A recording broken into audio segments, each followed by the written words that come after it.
Pemirsa, menjelang Ramadan, kenaikan bahan pangan dan minimnya stok selalu menjadi khawatiran bagi masyarakat. Melihat kondisi ini, anggota DPR RI Komisi 4 meminta masyarakat tak perlu khawatir.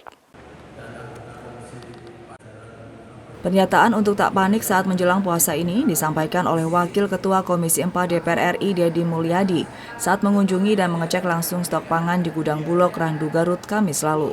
Dalam kunjungan kerja spesifik masa persidangan 4 ini, sekaligus memastikan bahwa stok bahan pangan selama Ramadan hingga masa Lebaran nanti dalam kondisi aman, karena pihaknya melihat banyak aksi panik yang terjadi di masyarakat beberapa waktu lalu. Pihaknya melihat pasokan stok bahan pangan yang ada di Gudang Bulog cukup, bahkan harga bahan pangan cenderung relatif stabil dan belum terjadi kenaikan harga yang tinggi. Pihaknya pun sudah melakukan pengecekan di sejumlah pasar tradisional di Kota Semarang. Agar tak terjadi panic buying seperti komoditas minyak goreng, DPR RI akan meminta pemerintah untuk terus melakukan sejumlah upaya dan kebijakan dalam rangka mendorong daya beli masyarakat menjelang Ramadan dan menjaga stok pangan tetap tersedia. Menjamin ketersediaan stok, dan saya lihat stoknya cukup ya. Cukup, saya lihat beras cukup. Nah, kemudian kebutuhan-kebutuhan yang lain juga relatif cukup.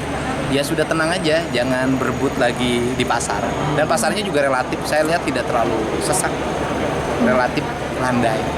Cuman memang problemnya daya beli publiknya yang harus terus didorong kan, karena banyak pekerjaan-pekerjaan yang belum normal sampai hari ini. Sementara itu, Bulog menjamin ketersediaan beras yang ada di seluruh gudang Bulog di Indonesia dalam posisi aman dan cukup untuk kebutuhan masyarakat menjelang Ramadan hingga Lebaran mendatang, di mana pasokan beras Bulog sendiri berasal dari Jawa Tengah, Jawa Timur, dan Jawa Barat, serta Sulawesi Selatan, di mana ketersediaan cadangan beras pemerintah mencapai sekitar 800.000 ton. Petani kita berpanen, ini panen raya ini. Berarti artinya stoknya cukup, nggak ada masalah. Kalau untuk beras nggak ada masalah. Oh, gitu. Harga stabil, yang lain itu karena bukan wilayah penugasan kita ya, saya tidak boleh mengomentari nanti. Tapi yang kita lihat kan minyak goreng harga mahal kayak gitu. Restu Indah melaporkan.